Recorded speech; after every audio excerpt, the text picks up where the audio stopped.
Holidays-nale, அது நம்ம GT Holidays தான். GT Holidays, South India's #1 travel brand. 3 ஆண்டுகளுக்கு பிறகு சென்னையில் உயர்த்தப்பட்ட டீ மற்றும் காஃபி விலை தொடர்பான கூடுதல் தகவல்களை விரிவாக விவரிக்கிறார் எமது செய்தியாளர் மணிகண்டன்.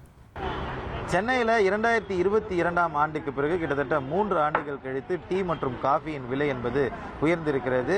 டீயை பொறுத்தவரையில் 12 ரூபாய்க்கு விற்பனை செய்யப்பட்டிருந்த டீ 15லிருந்து 18 ரூபாய்க்கும், அதே போல் 15 ரூபாய்க்கு விற்பனை செய்யப்பட்டிருந்த ஒரு கிளாஸ் காஃபி 20 ரூபாய் வரை உயர்த்தப்பட்டிருக்கிறது. சென்னையை பொறுத்தவரையில் அன்றாடம் தொழிலுக்கு செல்லக்கூடிய ஐடி நிறுவன ஊழியர்கள் தொடங்கி ஓட்டுநர்கள், ஸ்விக்கி, ஜொமேட்டோ ஊழியர்கள் என பலதரப்பட்டோரும் இந்த டீ காஃபி அருந்துவதை வழக்கமாக கொண்டிருக்கின்றனர். அவர்கள் இதனால் பெரிய பாதிப்புக்குள்ளாகி இருக்கின்றனர். பலதரப்பட்டோரும் இதனால் பாதிப்படைகின்றனர். இது குறித்து டீ கடை உரிமையாளர்கள் இடம் கேட்கும்போது மூலப்பொருட்களாக இருக்கக்கூடிய பால், காஃபி தூள், டீ தூள் உள்ளிட்டவற்றுடைய விலை உயர்ந்திருப்பதாகவும், கடை வாடகை, மின்சாரம் போன்ற கடை வைத்திருப்பவர்களுக்கான அத்தியாவசிய பணிகள் செய்வதற்கான விலைகளும் உயர்ந்திருப்பதால் இது போன்ற விலையேற்றம் என்பது செய்யப்படுவதாக தெரிவிக்கிறார்கள். சென்னையை பொறுத்தவரையில் சராசரியாக 3500லிருந்து 5000 டீ கடைகள் இருப்பதாக தரவுகள் கூறுகிறது.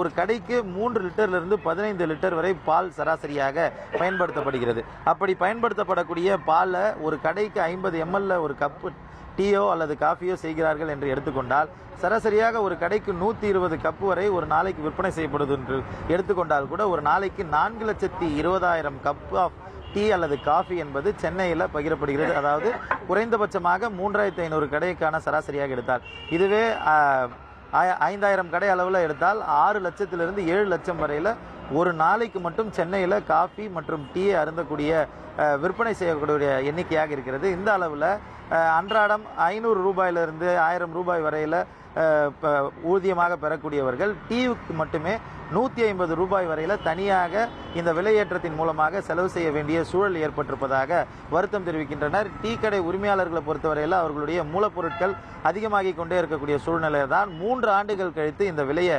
உயர்த்தியிருப்பதாகவும் தெரிவிக்கின்றனர்.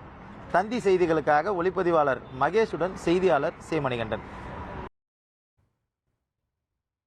சென்னையில் டீ, காஃபி விலை உயர்த்தப்பட்டுள்ள நிலையில் பொதுமக்கள் தெரிவித்த கருத்துக்களை கேட்கலாம். ஏன்னா ஒரு சாப்பாடு ஒரு 2 இட்லி 3 இட்லியே 25 ரூபா தான் வருது. இது ஒரு டீயே 20 ரூபாய்க்கு சாப்பிடும்போது அது என்ன ஒரு இதுன்னு கரெக்டா இதாகல சார் எங்களுக்கு. 83லேருந்து ஆட்டோ ஓட்டுறோம், நீனத்து ஓட்டல. சரிங்கண்ணா. ஆமா, சாப்பிட்டு தான் டீ சாப்பிடாதே இருக்க முடியாது. டீ நம்மளுக்கு எதிரி டீ சாப்பிட்டு தான் ஒரு நாளைக்கு ஒரு 5 டீ சாப்பிடும். இப்போ உங்களுக்கு அது மாச கணக்கில் ரொம்ப பெரிய அளவில் அமௌண்ட். ஏன்னா பால் எல்லாம் ஏற்றுறாங்க, டீ தூள் காபி தூள் எல்லாம் ஏறுது. அதனால இது சரின்னு தான் தோணுது. அதே டைம்ல கொஞ்சம் யோசிக்கணும், பப்ளிக்கு கொஞ்சம் யோசிக்கணும். டீ கடைக்காரங்களும் ஒருத்தனுக்கு சாப்பாடு பசியில் இருப்பான், அவன் ஒரு டீ சாப்பிட்டா அவனுக்கு அது ஒரு இதுவா இருக்கும். அதுக்கு எதுக்கு ஏத்துறாங்க? அவங்க இஷ்டத்துக்கு ஏத்தக்கூடாது. Holidays-nale, அது நம்ம GT Holidays தான். GT Holidays, South India's #1 travel brand.